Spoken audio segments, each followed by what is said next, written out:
I never wanted a spoilt princess. The mafia boss screamed, unaware of her abilities. The sleet felt like needles against Emma's face, but it was nothing compared to the ice in Lee-Jun's voice echoing from his study. I never wanted a spoilt princess. She stood frozen in her velvet gown, water pooling beneath her designer heels, as the head of the Iron Dragon Syndicate made one thing brutally clear: she was a burden he never asked for. Emma pressed herself against the cold wall outside the study, her breathing shallow, her fingers instinctively reaching for the compact device hidden in her clutch, the one running diagnostics on Lee-Jun's entire security network, even as he dismissed her as useless. Then why proceed with this arrangement, Sejongnim? That was Kaito, Lee-Jun's second in command, the man who delivered the marriage contract to her father like it was a corporate merger agreement. She could picture Lee-Jun perfectly, even though she couldn't see him. 38 years old, jet black hair always immaculate, a face carved from granite and violence. Dark eyes that had assessed her exactly once during their single meeting, evaluating her like defective merchandise. Her father controls the shipping corridors from Detroit to Gary, Lee-Jun replied, his voice dropping to that dangerous register that made Emma's pulse quicken despite herself. The Senator's network gives us access to routes the Bratva and the Italians have been fighting over for a decade. This marriage eliminates competition and secures infrastructure we've been bleeding money trying to penetrate. Her father, Vincent Carrey, the disgraced senator, who'd sat her down 6 months ago and explained that her life, her plans to disappear into the digital security sector, her years of tactical training, her carefully constructed exit strategy meant nothing. The Kim family wanted an alliance. She was the collateral. She's attractive enough. Another voice. Minho, Lee-Jun's enforcer, who looked at every woman like she was currency waiting to be spent. Good genetics. Educated. Could be worse. Emma's jaw clenched so hard she tasted copper. She'd spent 15 years becoming the Ghost Weaver, the invisible architect of her father's political empire, the counterintelligence operative who'd kept him in power through 3 administrations.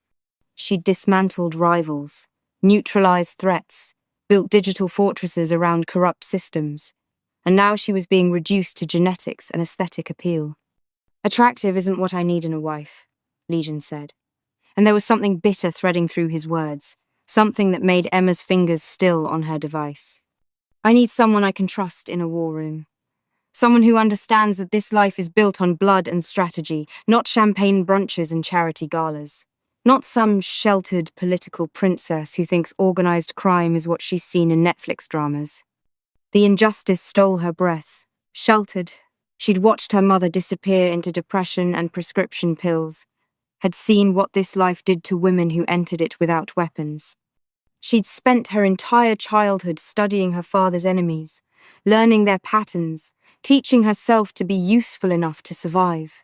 And she'd almost made it out, almost disappeared into a life where her value wasn't determined by her last name or her reproductive potential. What happens after the wedding? Kaito asked, and Emma found herself leaning closer despite knowing she shouldn't, her heart hammering against her ribs. She gets the East Wing. Whatever she wants, furniture, clothes, art, I don't care. Lee-Jun's tone was so casual it felt like a physical blow.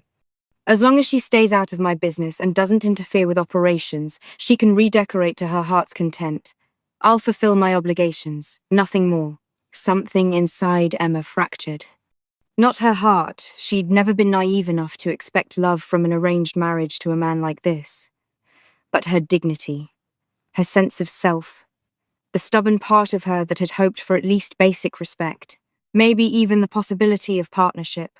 You're cold, young. Minho laughed, the sound grating against her ears. At least make her think you want her. For morale, I'll do what's necessary to maintain the alliance. That's all she needs from me. Emma didn't wait to hear the rest. She gathered her soaked velvet skirts and moved through the mansion's corridors with the silent precision she'd learned from her tactical training. Her heels made no sound on the marble. The guards stationed at intervals didn't even glance her way, just another piece of expensive decoration being moved into place. The powder room on the second floor was mercifully empty. She locked the door and gripped the marble sink, staring at her reflection in the gilded mirror. The woman looking back was a stranger, professional makeup highlighting her mother's Eritrean features. Dark eyes, usually sharp with calculation, now dulled with something she refused to name. Full lips painted wine red. A bride-to-be. A transaction. A strategic asset. Her phone vibrated. A coded message from her contact at the NSA, the one who'd been helping her build an exit strategy before her father had sold her off. Package delivered. Waiting on your signal. Emma's fingers hovered over the keyboard. She could activate the protocol right now. Disappear. New identity, new life, new coast. The Ghost Weaver had contingency plans for everything. But then, Lee-Jun's voice echoed in her memory. I wanted a soldier. Her lips curved into something that wasn't quite a smile. He had no idea what he'd just brought into his empire. She deleted the message and opened a different application, the one that showed her the real-time status of every digital vulnerability in the Iron Dragon Syndicate's infrastructure. The network she'd been mapping since the moment her father had announced this arrangement. If Lee-Jun wanted a soldier, she'd give him one. Just not the kind he was expecting. If you're hooked already, do me a favor and drop a comment telling me what you think Emma should do next. Will she play the role of the spoilt princess? Or will she show Lee-Jun exactly who he's underestimated? Smash that like button if you're Team Emma, and don't forget to subscribe so you never miss what happens when the Ghost Weaver drops her mask. Trust me, what's coming next will leave you absolutely shook. 3 months later, Emma had perfected the art of being invisible in plain sight. 3 months of marriage, and Emma had perfected the art of being a ghost in her own home. The East Wing of Lee-Jun's Chicago estate was a masterpiece of architectural indifference, all imported silk and temperature-controlled luxury, designed to make her comfortable while keeping her contained. Floor-to-ceiling windows overlooked Lake Michigan, bulletproof glass filtering the autumn sun into something softer, safer. Every piece of furniture was museum quality, every amenity anticipated. It was a prison decorated by someone with impeccable taste and no soul. Emma sat at her vanity, an 18th century French piece Lee-Jun's interior designer had selected, applying lipstick she didn't need while her fingers flew across the keyboard hidden beneath the mirror's false bottom. The morning routine had become muscle memory. Makeup, coffee, surveillance. The estate's security network sprawled across her hidden screen in cascading lines of code.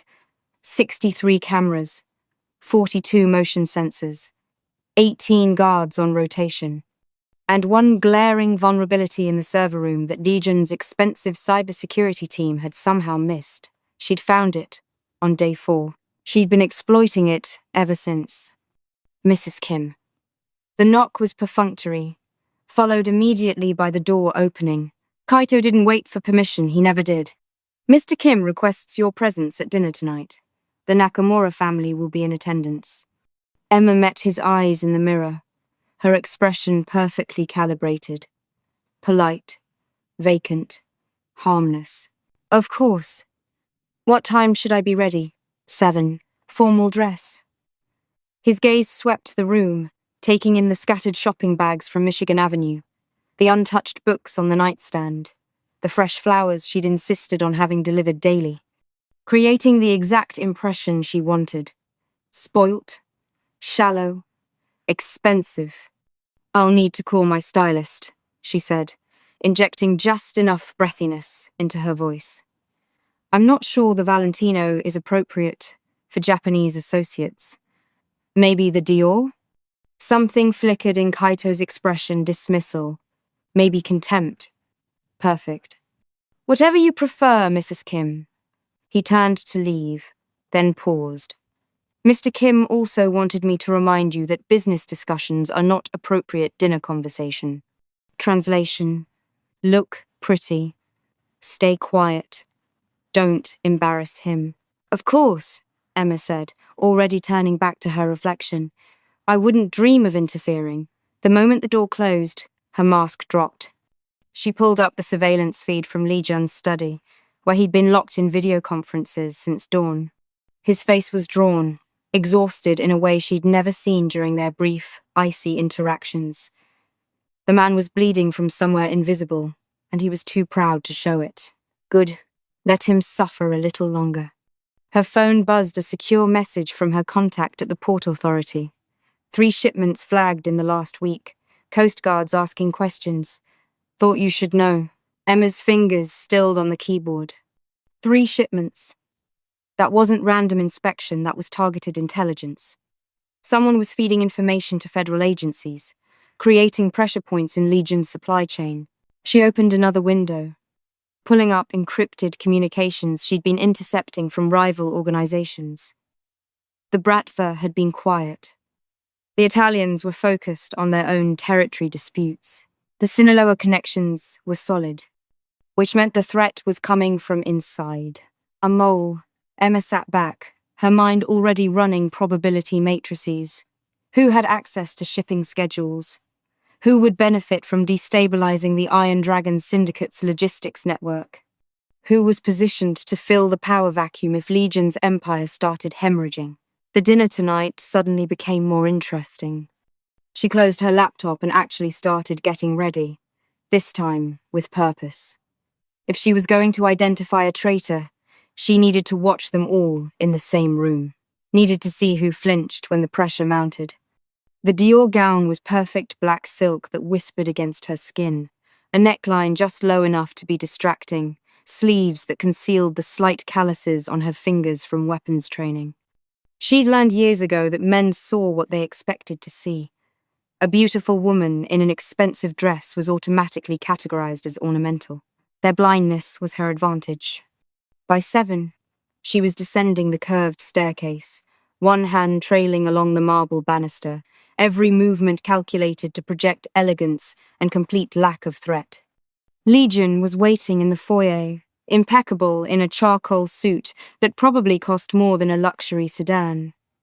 His eyes swept over her once clinical, assessing before he nodded slightly.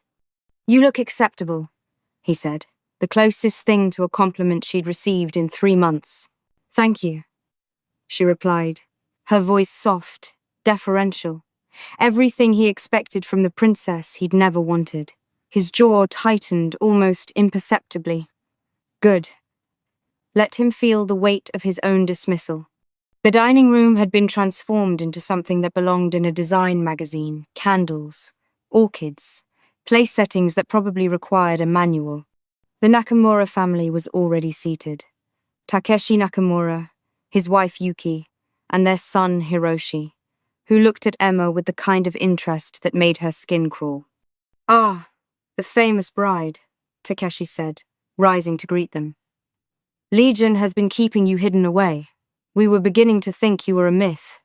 "Just adjusting to married life," Emma said, allowing Lee-Jun to pull out her chair with a possessiveness that didn't reach his eyes. "Chicago is so different from Washington." "I'm sure it is." Yuki's smile was razor-sharp beneath its politeness. "Though I imagine shopping on Michigan Avenue helps with the transition." There it was, the casual cruelty wrapped in social niceties, the assumption that Emma was nothing more than a credit card with legs. "It does," Emma agreed brightly, playing into it. "Though I miss the museums in DC. The Art Institute here is lovely, but it's not the same." Lee-Jun's fingers tightened almost imperceptibly on his wineglass. She could feel his disdain radiating across the small space between them. Perfect. The dinner progressed with agonizing formality, courses appearing and disappearing, wine flowing, conversation dancing around the real business everyone was pretending not to discuss. Emma played her role flawlessly, laughing at appropriate moments, asking vapid questions about Yuki's charity work, complimenting the food with enthusiasm that bordered on childish. And she watched how Kaito's eyes kept flicking to his phone beneath the table, watched how Minho seemed more interested in the guards stationed at the doors than the conversation, watched how Hiroshi's questions about the estate's security were just a shade too specific to be casual curiosity. But most of all, she watched Lee-Jun. He was exhausted. More than that, he was worried. She could see it in the tightness around his eyes, the way his jaw clenched when Takeshi mentioned recent difficulties with shipping logistics, the barely controlled violence in his movements when he reached for his wine. He was losing control, and he knew it. "Emma, darling," Yuki said, her voice dripping with false warmth. "Lee-Jun tells us you were quite the accomplished student. What did you study? International relations?" Emma said, injecting just enough vagueness to seem unremarkable. "Though I'm afraid I never did much with it. Daddy always said my real talent was choosing the perfect champagne." Lee-Jun's expression didn't change, but she felt his disgust like a physical force. "How charming," Yuki murmured, and the conversation moved on. After dinner, the men retreated to Lee-Jun's study business, that wives weren't privy to leaving Emma and Yuki in the conservatory with coffee that cost more per ounce than most people earned in an hour. "You must be lonely," Yuki said, her voice soft with false sympathy. "Lee-Jun is so consumed with his work, and this house is so large for a woman alone." "I keep busy," Emma replied, studying the older woman over the rim of her cup. "Redecorating, shopping, lunches with friends. No children yet?" The question landed like a blade between ribs. "Not yet," Emma said, her smile never wavering. "We're taking our time." Yuki's eyes glittered with something that might have been pity or might have been satisfaction. "Of course. Though in our world, securing the succession is so important. I'm sure Lee-Jun is eager for heirs." Translation: "You're failing at your one job." Emma set down her cup with deliberate care. "I'm sure when the time is right, it will happen naturally." 30 minutes later, the Nakamuras departed in a flurry of bows and false pleasantries. The moment their car disappeared beyond the gates, the temperature in the estate seemed to drop 10 degrees. Lee-Jun stood in the foyer, his back to her, hands shoved in his pockets. "You're dismissed," he said without turning. "I have work to do." "Of course," Emma replied, already moving toward the stairs.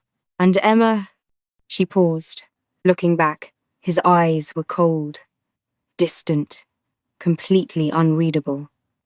"Next time, try to contribute something beyond commentary on the wine selection." The words hit exactly where he'd aimed them, a reminder of her uselessness, her decorative status, her complete irrelevance to his world. Emma nodded demurely and climbed the stairs, feeling his gaze on her back until she disappeared around the corner. The moment she reached her room, she locked the door and pulled out her laptop. Because while Lee-Jun had been suffering through diplomatic small talk, Emma had been counting the number of times Kaito checked his phone, counting the questions Hiroshi asked about security protocols, counting the meaningful glances exchanged when they thought no one was watching. And she'd been recording every word through the bug she'd planted in the dining room chandelier 6 weeks ago. She pulled up the audio file, isolating the conversation from the study. Lee-Jun's voice, tight with controlled fury. "3 more shipments. The feds are building a case, and I don't know where the leak is coming from." Takeshi's response: "Perhaps it's time to consider new partnerships. Fresh blood in the organization." Fresh blood. New partnerships. Emma's fingers flew across the keyboard, cross-referencing shell companies, offshore accounts, communication patterns. The pieces were starting to align a picture emerging from the chaos. Someone in Lee-Jun's inner circle wasn't just leaking information. They were actively working to replace him. Her phone buzzed. Another coded message. "Package is getting impatient. Final offer 72 hours to activate protocol or we pull out." Her escape hatch. Her ticket to freedom. Everything she'd worked toward before her father had sold her like vintage wine. Emma looked at the message for a long moment, then at the data streaming across her screen, the empire bleeding out in real time, the man downstairs who'd made it clear she was a burden he'd never wanted. She should run. Should activate the protocol and disappear before the Iron Dragon Syndicate imploded and took her down with it. Instead, she deleted the message and opened a new program. Because Lee-Jun had been right about one thing. He needed a soldier. He just didn't know he'd already married one. Drop a comment if you can guess who the mole is, besties. And if you're loving Emma's hidden genius, smash that like button and subscribe. Trust me, what she does next is going to blow your mind. Emma woke to the sound of breaking glass. Not the delicate tinkle of a wine glass slipping from someone's fingers, but the violent percussion of something heavy shattering against a wall, followed by a stream of Korean profanity that needed no translation. 3:47 a.m. The numbers glowed accusingly on her nightstand. She lay perfectly still, listening. Lee-Jun's study was directly below her suite, and the mansion's acoustics carried sound in strange ways. Another crash. The low rumble of male voices Kaito, probably Minho.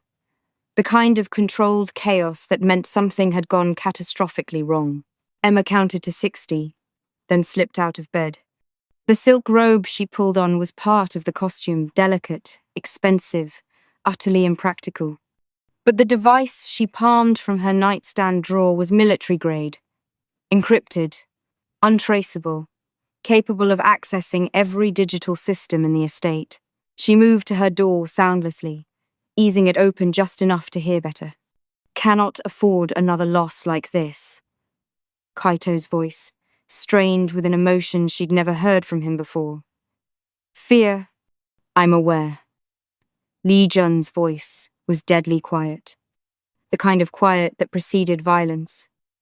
Which is why I want every single person in this organization vetted. Again, background checks, financial records, communications, everything. That's hundreds of people, Sejangnim. It'll take weeks we don't have. Then make it happen faster. A pause. Where's Hyun-woo? Still in the wind. No one's heard from him since the shipment was seized. Emma's mind catalogued the information automatically.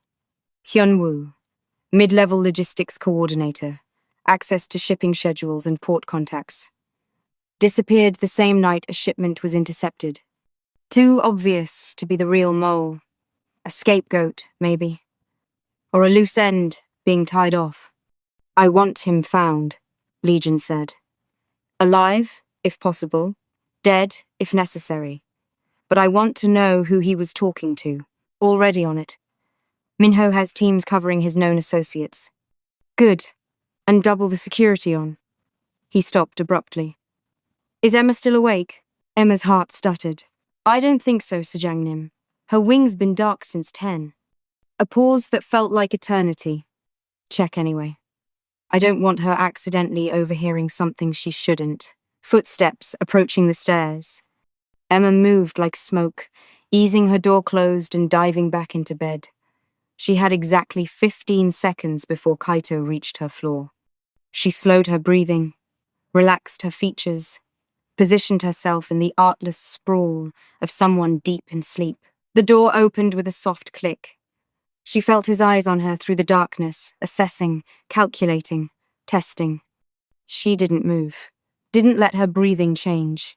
Years of tactical training made lying motionless as natural as breathing. After what felt like an hour but was probably 30 seconds, the door closed again. Emma waited another full minute before her eyes opened. They were checking on her. Which meant Lee-Jun was either paranoid enough to suspect everyone, or smart enough to know that the most dangerous threats came from unexpected places. She filed the information away and pulled out her laptop.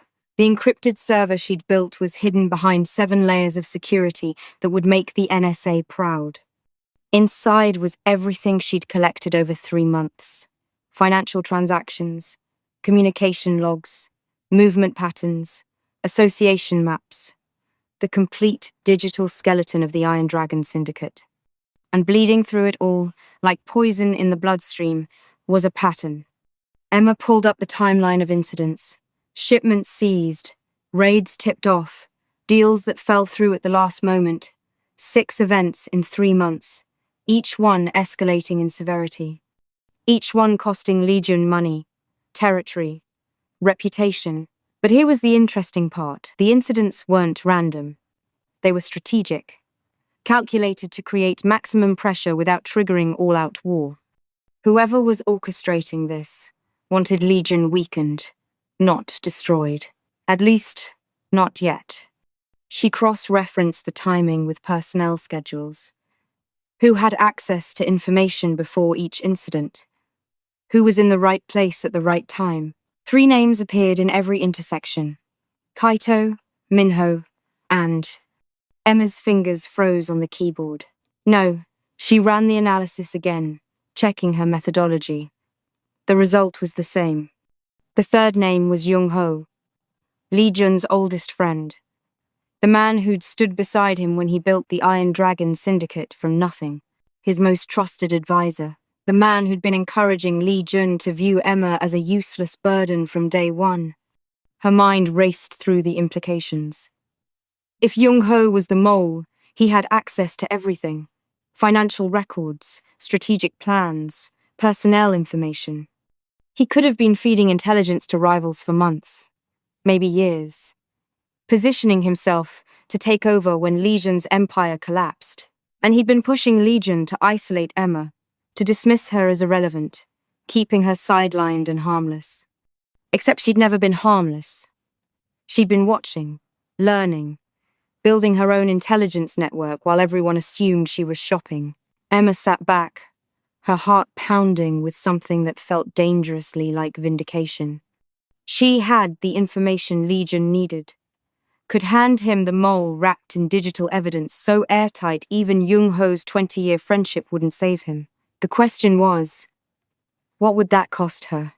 Because the moment she revealed what she knew, the carefully constructed facade of the spoilt princess shattered. Lee-Jun would know she'd been monitoring him, accessing his systems, operating right under his nose for 3 months. He'd know his biggest security vulnerability wasn't Jung-ho. It was his own wife. Emma stared at the data streaming across her screen, weighing options like her father had taught her. In their world, information was currency. Timing was everything, and trust was a luxury that got people killed. She could help Lee-Jun and risk exposure, or she could let his empire burn and watch from the sidelines, safe in her irrelevance. Or a 3rd option crystallized in her mind. Dangerous, possibly insane, but potentially perfect. Emma opened a new window and started typing. The sun was rising over Lake Michigan when Lee-Jun finally emerged from his study.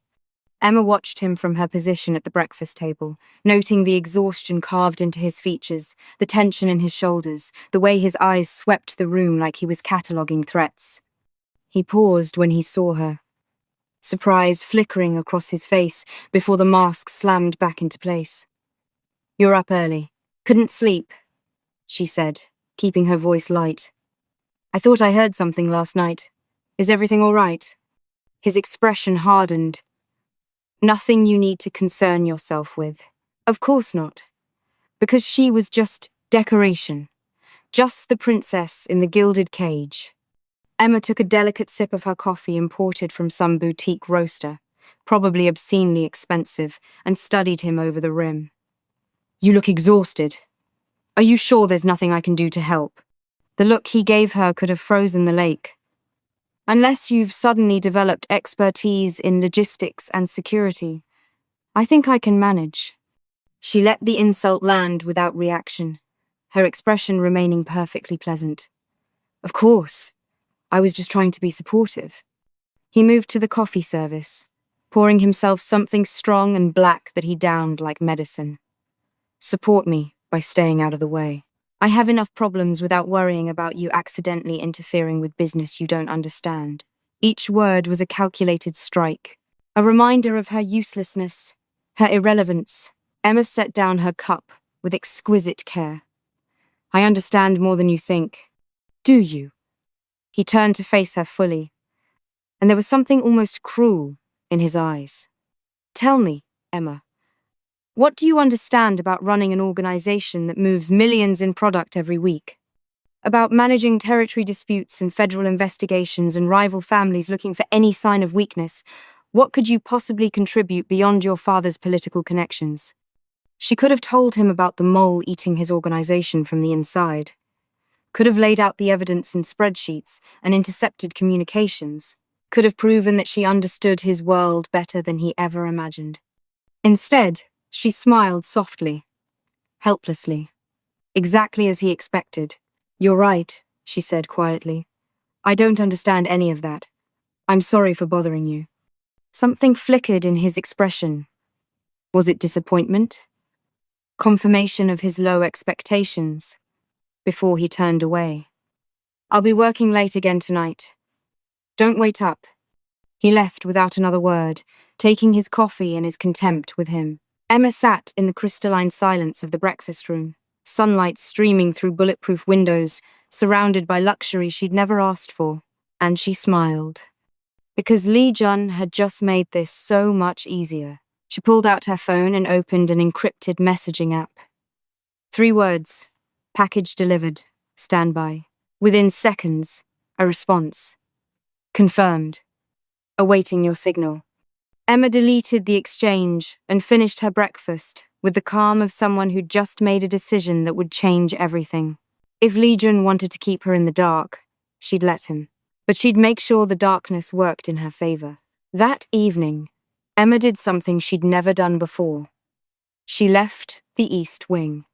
Not to attend a mandatory dinner or charity function, but deliberately, purposefully, to explore the mansion that had been her prison for 3 months.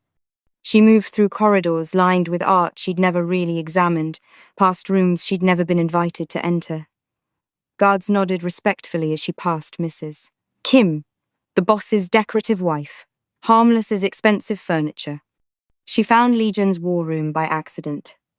Or at least, she made it look like an accident. The door was closed but not locked, and through the gap, she could see banks of monitors displaying security feeds, financial data, communication intercepts, everything she'd been accessing remotely, now spread across screens in real time. And there, in the center of it all, was Lee-Jun. He stood with his back to the door, shoulders rigid, staring at a display showing shipping routes. Even from behind, she could read the tension in every line of his body. He was drowning, and he was too proud to ask for help. Emma's fingers tightened on the doorframe. She could walk away. Should walk away. Let him sink under the weight of his own arrogance. Instead, she knocked. He spun, his hand moving instinctively toward the weapon she knew he kept holstered at his spine.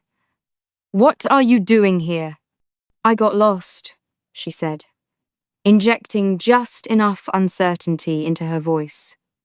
"This house is so large, and I thought, this area is restricted."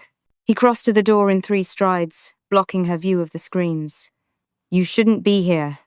"I'm sorry," she said quickly. "I was just exploring.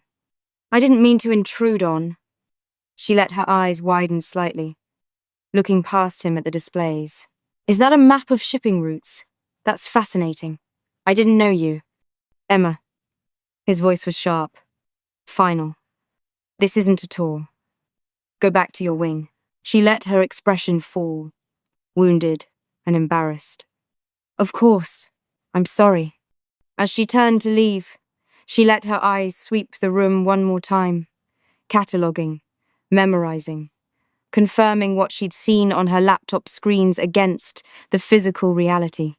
And there, on the conference table, partially hidden under a file folder, a photograph of Jung-ho, circled in red. Lee-Jun was already suspicious. He just didn't have the proof. Emma returned to her suite and locked the door behind her. Then she opened her laptop and started building the evidence that would either save Lee-Jun's empire or destroy her carefully constructed cover. Possibly both. If you're on the edge of your seat right now, besties, hit that like button and tell me in the comments, should Emma reveal what she knows or keep playing the long game? Don't forget to subscribe, because what happens next is going to be intense. The revelation came at 2:37 a.m. on a Tuesday, and it arrived in the form of a cyber attack so elegant it was almost beautiful. Emma was awake. She was always awake these days, sleeping in fractured intervals between monitoring Lee-Jun's crumbling empire and maintaining the facade of oblivious luxury. Her screens glowed in the darkness of her suite, displaying the digital heartbeat of the Iron Dragon Syndicate. And then every single monitor went red. System breach. Unauthorized access detected. Her fingers flew across the keyboard, tracking the intrusion through layers of security that should have been impenetrable. Someone was inside Lee-Jun's network, moving through his financial systems with the precision of a surgeon or a ghost weaver. Emma's heart rate spiked as she traced the attack's origin, expecting to find a rival organization, federal agents, sophisticated hackers working for the highest bidder. Instead, she found herself, not literally, but the signature was unmistakable, the same infiltration patterns she'd used, the same backdoors she'd created, the same vulnerabilities she'd been quietly exploiting for 3 months. Someone had been watching her work, learning from it, and now they were using her own methodology against Lee-Jun. No, she breathed, her fingers racing to isolate the breach. No, no, no! But she was too late. The attack had already penetrated the financial servers, downloading transaction records, account numbers, routing information, everything Lee-Jun needed to keep his money moving through legitimate channels. And it was all being fed directly to Emma's. Blood ran cold. The IP address receiving the data traced back to a location she recognized: Jung-ho's private office in the financial district. He wasn't just leaking information to rivals. He was actively stealing Lee-Jun's infrastructure, setting up to take over the entire operation once Lee-Jun was eliminated. And he'd discovered Emma's security vulnerabilities and weaponized them. The attack would look like it came from outside. Lee-Jun would trace it back to the back doors Emma had created, never knowing they were supposed to be safeguards, not weapons. He'd think his biggest security failure was trusting the wrong cybersecurity firm. He'd never suspect his useless wife. Emma had maybe 5 minutes before the attack completed and vanished without a trace. 5 minutes to decide, let it happen, and maintain her cover, or stop it and reveal everything. Her father's voice echoed in her memory. Never show your hand until you're ready to play your final card. But this wasn't her father's game anymore. This was her life, her choice, her war. Emma's fingers moved almost of their own accord, launching a counter-program she'd built weeks ago but never intended to use. Not a defense. Something far more aggressive. A mirror. While Jung-ho's attack was still running, she quietly duplicated it, creating an exact copy of the data he was stealing, and feeding it to her own secure server. Then she did something that would have made her instructors at the Intelligence Academy proud. She let the attack succeed. Let Jung-ho think he'd gotten everything he wanted. But while his program was extracting data, hers was doing something else entirely. Installing a Trojan that would give her access to every system Jung-ho controlled. Every communication. Every transaction. Every move he made, from this moment forward. She was about to become the ghost watching the ghost. The attack completed at 2:43 a.m. 6 minutes of controlled chaos that would look, to any forensic analysis, like a sophisticated external breach. Emma sat back, her heart pounding, adrenaline singing through her veins. Then her door exploded inward. Not literally, no broken wood or shattered hinges, but Lee-Jun filled the doorway with such sudden violence that it felt like an explosion. His eyes were wild, his hair disheveled, his shirt partially unbuttoned like he'd been tearing at it. "What the hell are you doing?" he demanded. Emma's hand slammed her laptop shut with reflexes honed by years of tradecraft. "What, Lee-Jun? You scared me." "Your systems are active." He stalked into the room, and she could smell whiskey on his breath, rage in his movements. "We just had a major security breach, and your goddamn computers are running at full capacity in the middle of the night." Her mind raced through options, calculating angles. "I was watching Netflix," she said, keeping her voice small, confused. "I couldn't sleep, so I was..." Bullshit. He was at her desk in 3 strides, Reaching for her laptop, Emma moved without thinking, her body blocking his access. Don't. His eyes locked on hers, and for the first time in 3 months, she saw him actually see her. Not the princess, not the burden. Her. Move, he said quietly, dangerously. No. The word hung between them like a drawn blade. His hand shot out, not for the laptop but for her wrist, yanking her away from the desk with enough force to make her gasp. His other hand flipped open her laptop, his eyes scanning the screen, which showed exactly what she'd prepared for this moment. A paused Netflix screen. Bridgerton. The most vapid, least threatening content imaginable. Lee-Jun stared at it, his grip on her wrist loosening slightly. Confusion replaced certainty in his expression. I was watching the new season, Emma said, her voice small and humiliated.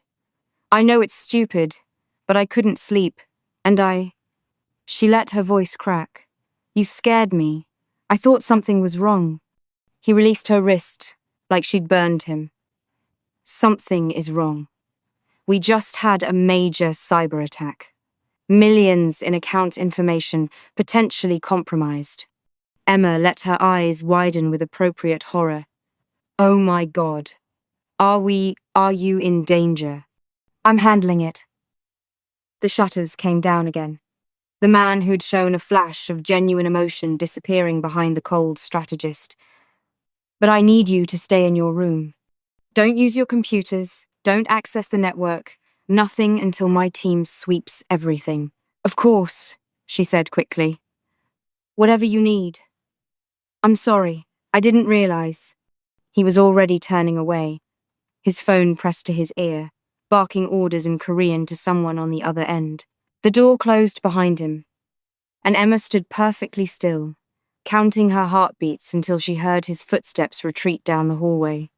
Then she opened her laptop again. The Netflix screen minimized, revealing the programs running underneath. The Trojan was already sending data. Jung-ho's communications lighting up like a Christmas tree as he coordinated with someone, probably celebrating his successful attack. Emma plugged in her headphones and opened the audio feed. Completely blind, Jung-ho's voice, speaking in Korean. He has no idea the breach came from inside. No idea I've been using his wife's security holes. Another voice, unfamiliar. And the wife? Useless. Exactly as advertised. She's been shopping and redecorating while I've been dismantling his empire piece by piece. Laughter. Cold and satisfied. When do we move? The second voice asked. Soon. Another week. Maybe 2. A few more incidents to weaken his position, and then we make our offer. He either accepts a partnership on our terms, or we take everything. And if he refuses? A pause. Then Jung-ho's voice, flat and final. Then we eliminate him, along with anyone who might pose a problem, including the princess. Emma's blood turned to ice. She'd known Jung-ho was a threat to Lee-Jun's empire. But this wasn't just corporate maneuvering. This was a coup. Complete takeover or complete destruction. And she was on the elimination list. Her fingers were already moving, copying files, building evidence. But evidence alone wouldn't be enough. Jung-ho had been planning this for months, maybe years. He'd have contingencies, allies, resources. She needed more than proof. She needed leverage.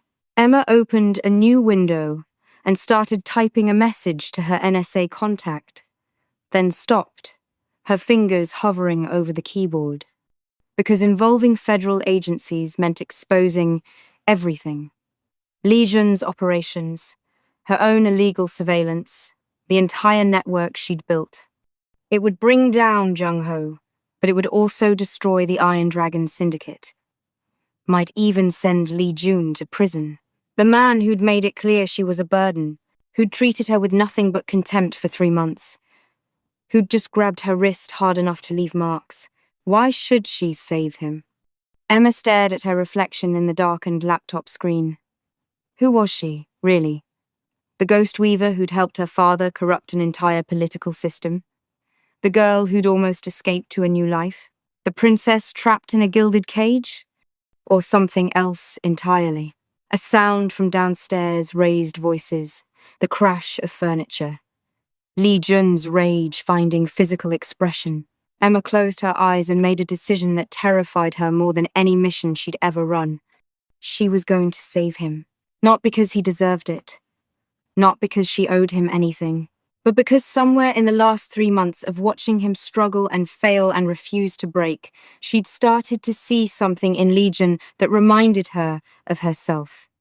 He was alone in a war he couldn't win, surrounded by enemies and unable to trust anyone, and she knew exactly what that felt like. Emma opened her eyes and pulled up the counter-program she'd been building, not an attack, but a vaccine. A way to inoculate Lee-Jun's entire system against Jung-Ho's infiltration. But first, she needed to do something that would either get her killed or finally make Lee-Jun see her as something other than a useless burden. She needed to reveal the mole, not to Lee-Jun directly. Not yet. That would require explanations she wasn't ready to give. Instead, she'd let Jung-Ho expose himself. Emma's fingers flew across the keyboard, building a trap so elegant it was almost art. A false vulnerability in Lee-Jun's security that Jung-Ho wouldn't be able to resist exploiting. One that would trace back to him so clearly that even Lee-Jun's legendary denial wouldn't save their 20-year friendship. She launched the program at 3:47 a.m. and sat back to wait. The bait was set. All she needed now was for Jung-Ho to take it, and for Lee-Jun to finally open his eyes to the war being waged right under his nose. Y'all, the tension is getting real.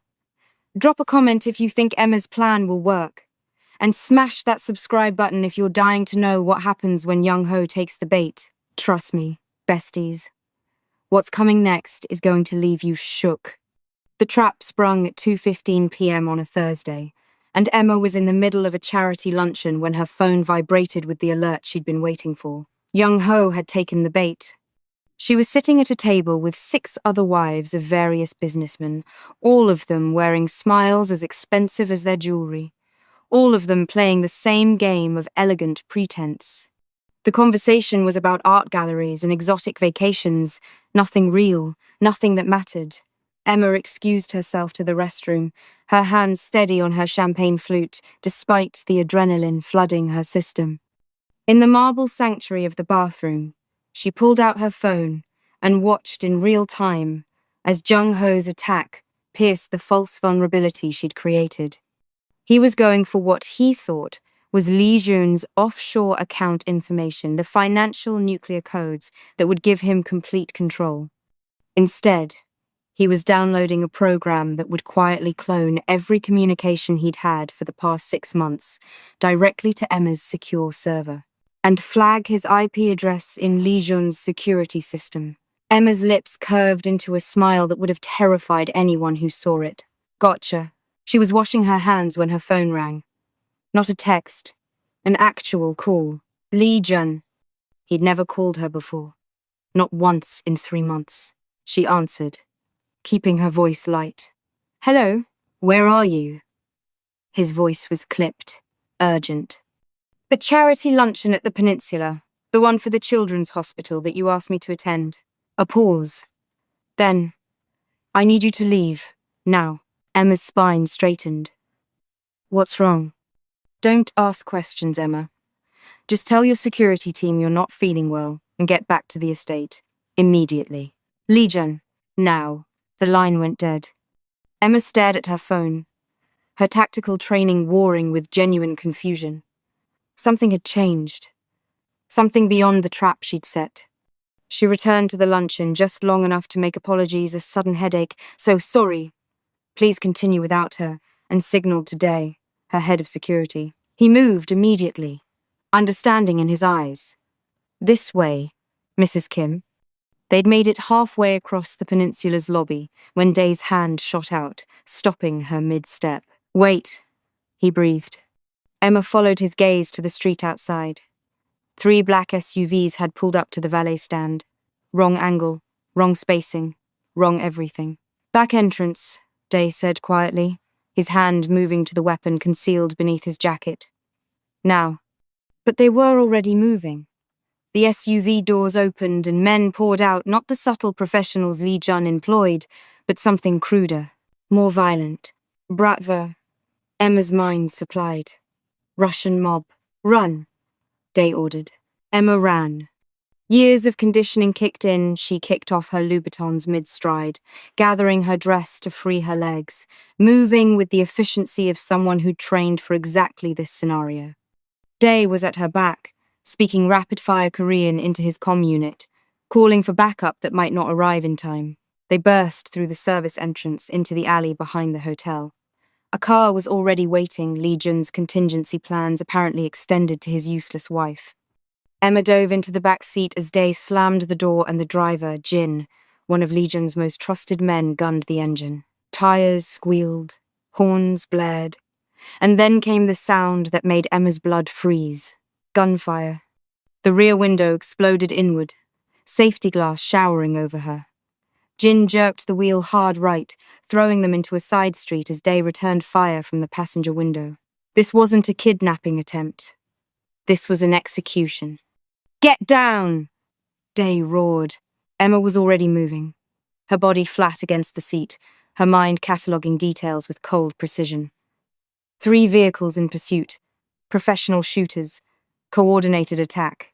Someone had known exactly where she'd be, when she'd be vulnerable. Someone had set her up, and the only person who knew her full schedule was Jung-ho. She breathed. What? Day glanced back, his face splattered with blood from a graze across his temple. It's Jung-ho, Emma said louder. He's the one who leaked my location. He's working with the Bratva. Jin's eyes met hers in the rearview mirror. You're sure? I'm sure. More gunfire.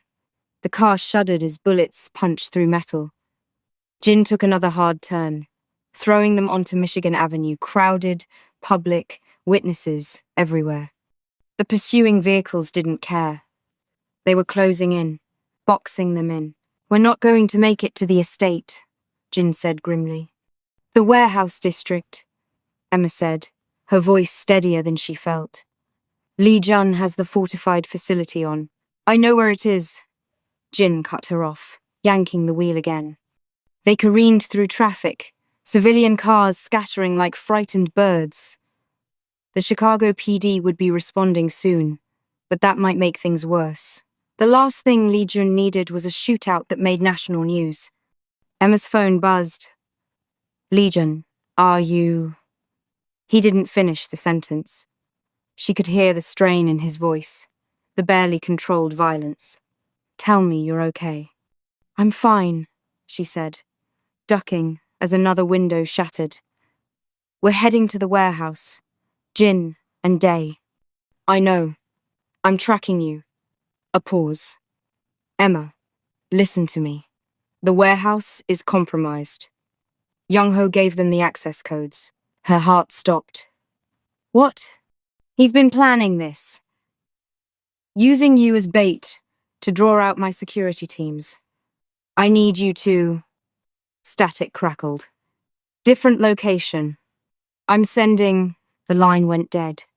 Shit, Jin muttered, looking at his own phone. He's right. I just got word armed men spotted at the warehouse 20 minutes ago. Then where do we go? Day demanded. Emma's mind raced through options. Jung-ho knew all of Lee-Jun's safe houses, all his secured locations. Anywhere they ran, he'd be waiting. Unless they went somewhere Jung-ho didn't know about. The Langston building, Emma said suddenly. Downtown, 40th floor. Jin frowned. There's nothing there. That's just... A shell corporation I set up 2 months ago, Emma interrupted. Fully secured. Jung-ho doesn't know about it because it's not in Lee-Jun's network. It's mine. Both men stared at her. You have a secured facility? Day's voice was incredulous. I have 3, Emma corrected, but the Langston is closest. Take the next left. To his credit, Jin didn't argue. He just drove. They lost the pursuit in the labyrinth of downtown streets, finally pulling into the Langston's underground garage. Emma led them to a private elevator that required biometric access, her fingerprint, her retinal scan. Jesus Christ! Day muttered as the elevator climbed. Who the hell are you? Emma didn't answer. The 40th floor was empty, officially. Actually, it was a fully equipped safe house, with communications equipment, weapons, medical supplies, and enough provisions to last a week. Emma had been preparing for betrayal since the day she married into this life. She just hadn't expected it to come from Jung-ho. Jin immediately set up a perimeter, while Day tended to his head wound. Emma pulled out the laptop she kept stashed here and connected to her secure network. The data from Jung-ho's systems was still flowing in, and what she saw made her blood run cold. This wasn't just about taking over Lee-Jun's territory. Jung-ho had made a deal with the Bratva they'd eliminate Lee-Jun and Emma, and in exchange, Jung-ho would give them access to the entire Iron Dragon Syndicate's infrastructure. The Korean network, the shipping routes, the political connections, everything. And the attack was scheduled for tonight. Emma. She looked up to find Jin standing there, his expression unreadable. The boss is on his way. He'll be here in 10 minutes. Emma nodded, her fingers already flying across the keyboard. Good, because I have something to show him. He's going to have questions, Jin said quietly.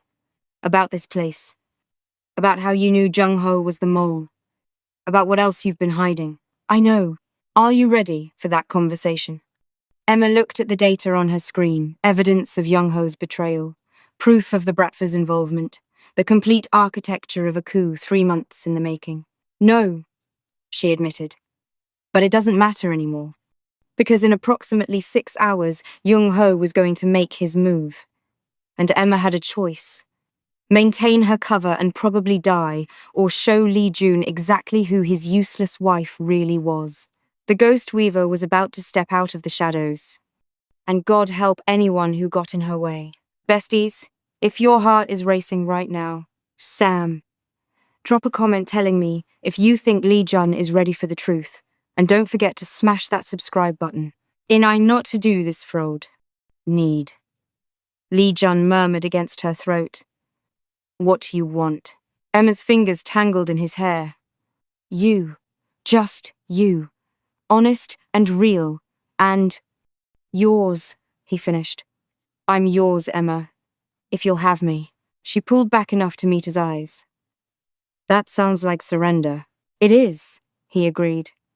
Complete and total. Because you were right, I do need a soldier.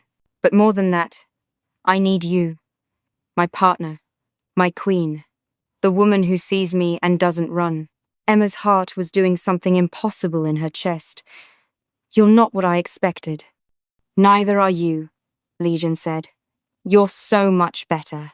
He kissed her again, and this time Emma let herself fall into it. Let herself trust that this moment was real, that the vulnerability in his eyes and the tremor in his hands meant something. That maybe, just maybe, they could build something from the wreckage of their beginning. When they finally came together, it was with a desperate tenderness that took Emma's breath away. This wasn't the clinical fulfillment of obligation. This was connection, real and raw and terrifying. Lee-Jun moved over her like she was precious, his hands gentle despite the violence she knew they were capable of. And Emma held him close, finally letting herself feel the want she'd been suppressing. Afterward, they lay tangled together in the darkness, the city lights painting patterns across the ceiling. I'm still angry with you, Emma said quietly. For how you treated me, it doesn't just go away. I know, Lee-Jun replied, his fingers tracing absent patterns on her shoulder. I don't expect it to. I want the chance to do better. Then do better, Emma said. Starting tomorrow. Starting now. Treat me like the partner you claim you want. I will. He pressed a kiss to her temple. I promise. Emma wanted to believe him. Wanted to trust that this moment of vulnerability would last beyond tonight. But she'd been trained too well to accept promises without proof. Show me, she said. Don't just tell me you want a partner. Prove it. Give me real operational authority. Let me rebuild your security infrastructure. Treat me like an asset, not a liability. Lee-Jun pulled back enough to meet her eyes. Done. Tomorrow, we brief the full team together. You present your security overhaul. I back you completely, even if it means admitting your wife is better at tactical analysis than you are. He smiled. Especially then, because it's true. You are better, and I'm done pretending otherwise. Emma studied his face, looking for doubt or reservation. Found none. Okay, she said finally. Then let's do this right. Build something neither of us could build alone. A partnership, Lee-Jun said. An empire, Emma corrected. His eyes darkened with desire and something deeper. My brilliant, dangerous queen. Your terrifying wife, Emma countered. Best decision I never knew I was making, he murmured, pulling her close again. And for the first time since their wedding, Emma let herself believe it might actually be true. Asterisk, asterisk. Besties, I am emotional. If you're feeling all the feels right now, drop a comment and subscribe. Chapter 9 is our grand finale, and it's going to be epic, asterisk, asterisk. The morning after the coup attempt, Emma woke up in Lee-Jun's bed, their bed now, to find him already awake and watching her. That's creepy, she murmured, though she couldn't quite suppress her smile. I'm memorizing this, he said quietly. The moment before everything changes. Emma propped herself up on one elbow. Everything already changed. True. He brushed a strand of hair from her face. But today is when everyone else finds out. Right. The team meeting.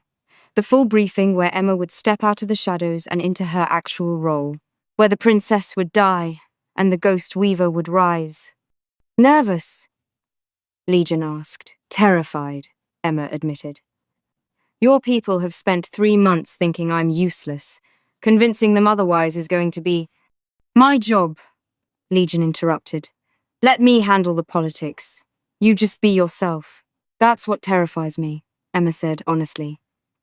Being myself means showing them capabilities they never suspected. It means admitting I've been monitoring them, accessing their systems, basically spying on the entire organization. It means showing them you're the reason we're all still alive, Lee-Jun corrected. Emma, you saved us. They'll respect that. She wanted to believe him. But years of operating in shadows had taught her that revelation rarely went smoothly.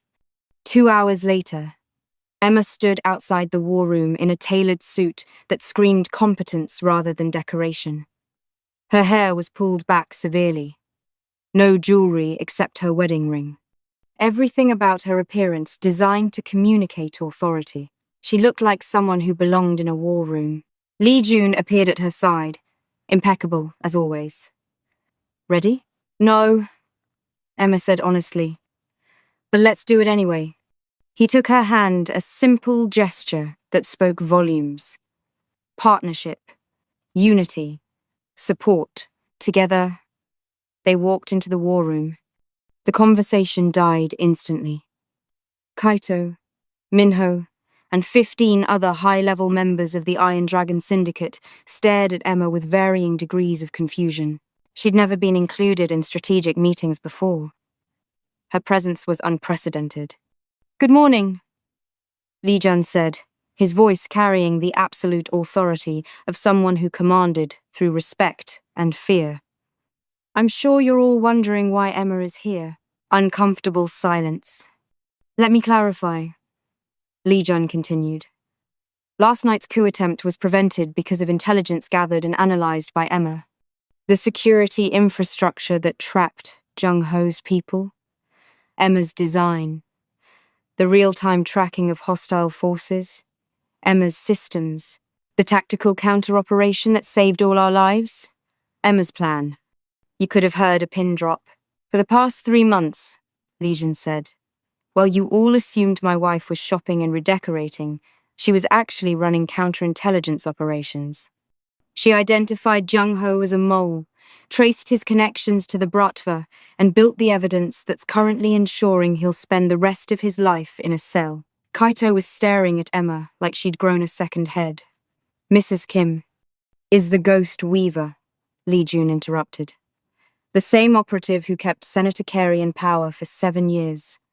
The same tactician who dismantled 3 rival political organizations. And now, she's my partner in running this organization.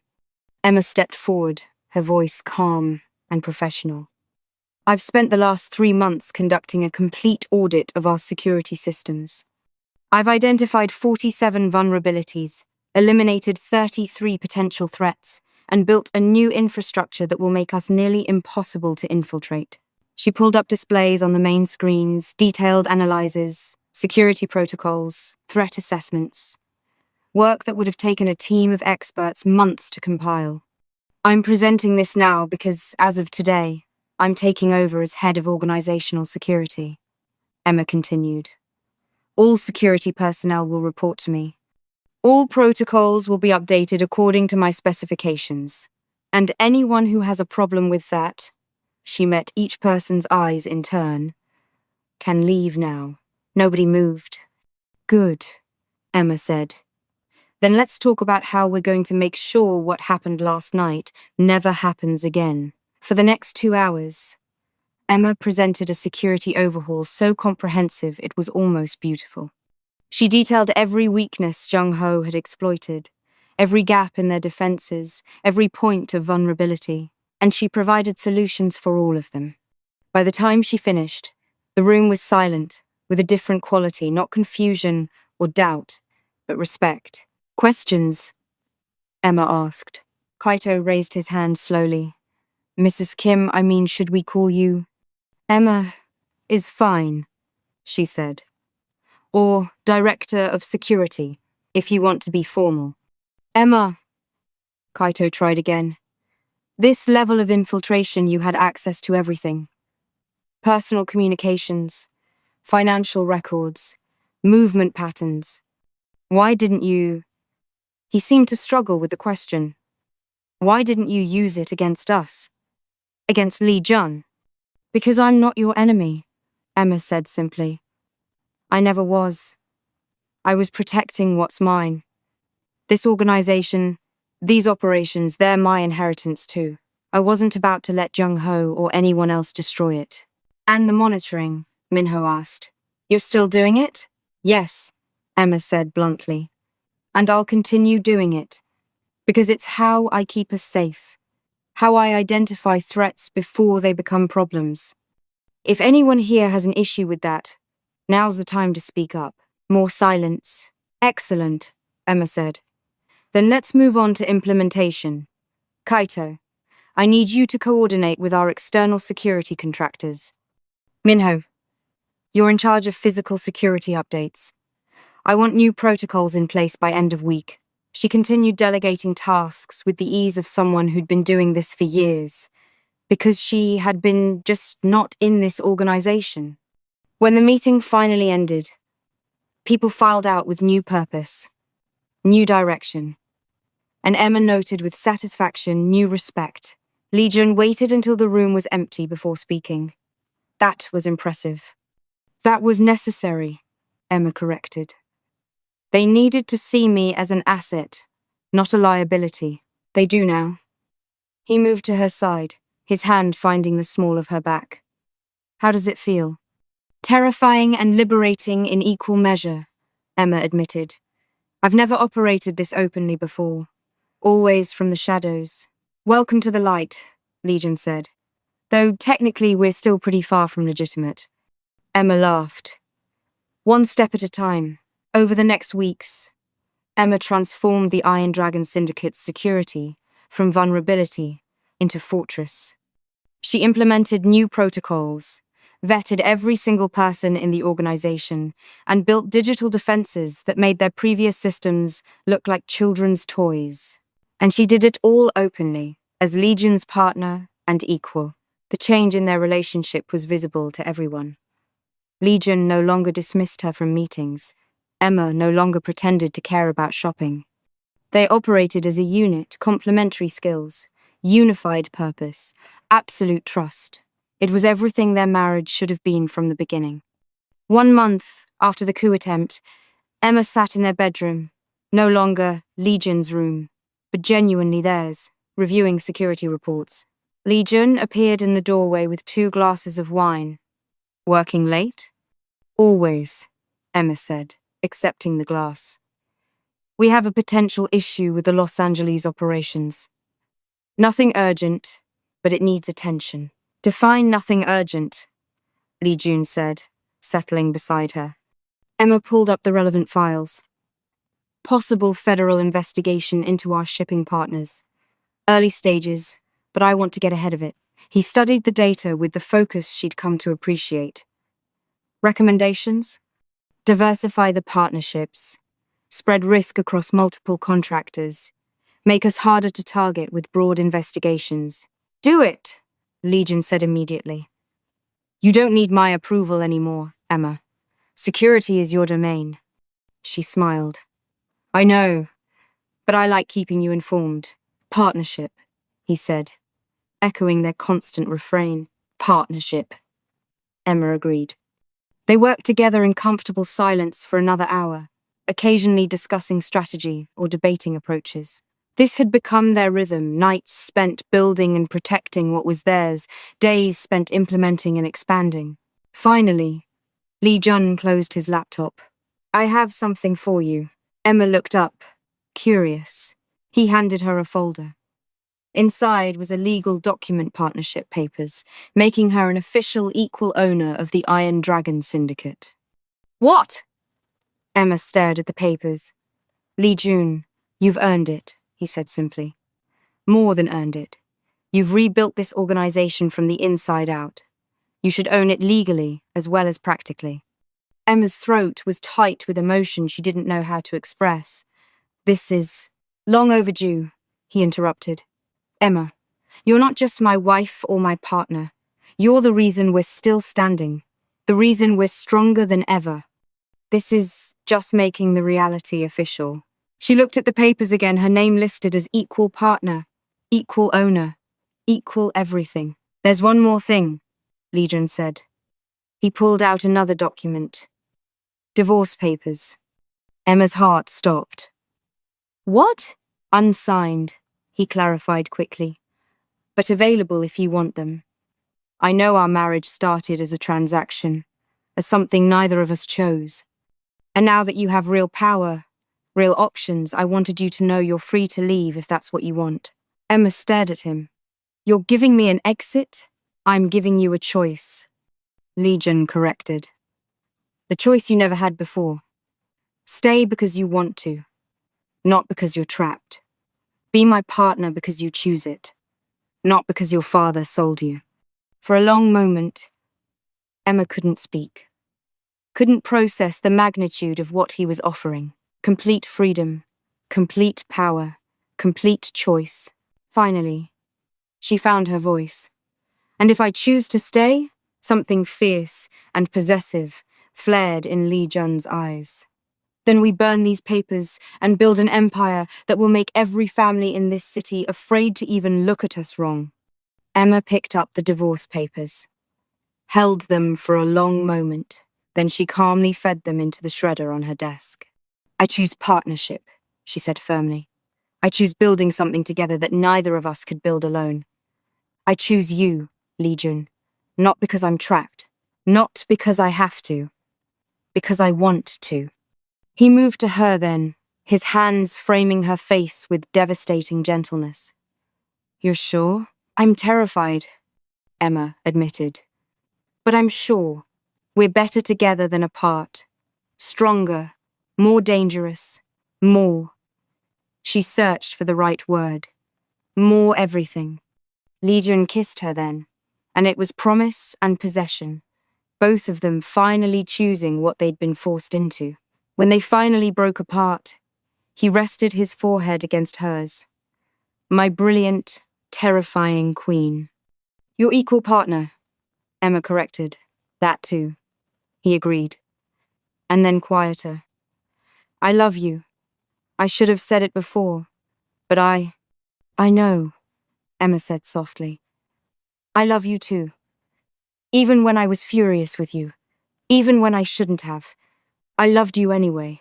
His smile was devastating. Best decision I never knew I was making.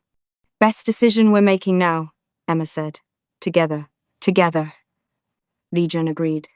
6 months later, Emma stood on the balcony of their penthouse, overlooking the Chicago skyline. The city stretched out beneath them, lights and life, and the empire they'd built together. Behind her, she could hear Lee-Jun on a call, discussing expansion into new territories, using strategies she'd developed, protocols she'd designed. She smiled.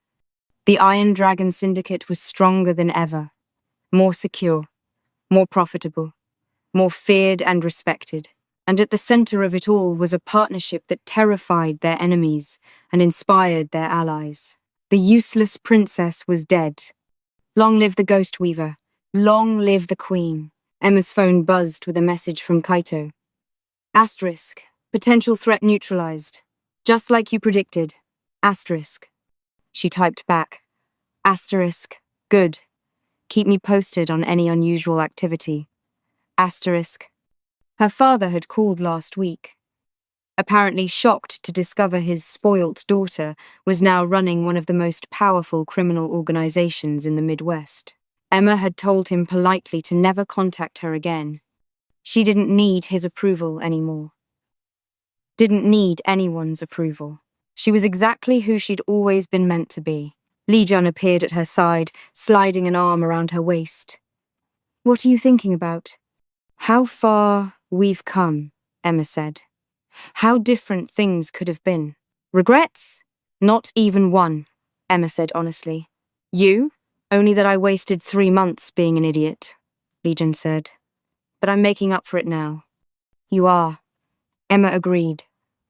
She turned in his arms, looking up at the man who'd gone from burden to partner to everything. So what's next for the Iron Dragon Syndicate? His smile was sharp and dangerous. Whatever we want, we're unstoppable now. We always were, Emma corrected. We just needed to stop fighting each other and start fighting for each other. My wise queen, Lee-Jun murmured. Your terrifying partner, Emma countered. That too. They stood together on the balcony, the city laid out before them like a promise. 2 people who'd been forced together and chose to stay, who'd been underestimated and proved everyone wrong, who'd built an empire from betrayal and blood and somehow found love in the wreckage. The Ghost Weaver and her king, unstoppable, unbreakable, together. Asterisk, asterisk. And there it is, besties, the complete story of Emma and Lee-Jun. From forced marriage to unstoppable power couple. If you loved this journey, please drop a comment telling me your favorite moment. Smash that subscribe button if you want more dark romance content. And remember, never underestimate a woman in a velvet dress. She might just be a ghost weaver waiting to strike. Asterisk, asterisk, asterisk, asterisk. Until next time, stay dangerous out there. This is your girl, signing off. Asterisk, asterisk, asterisk, the end asterisk.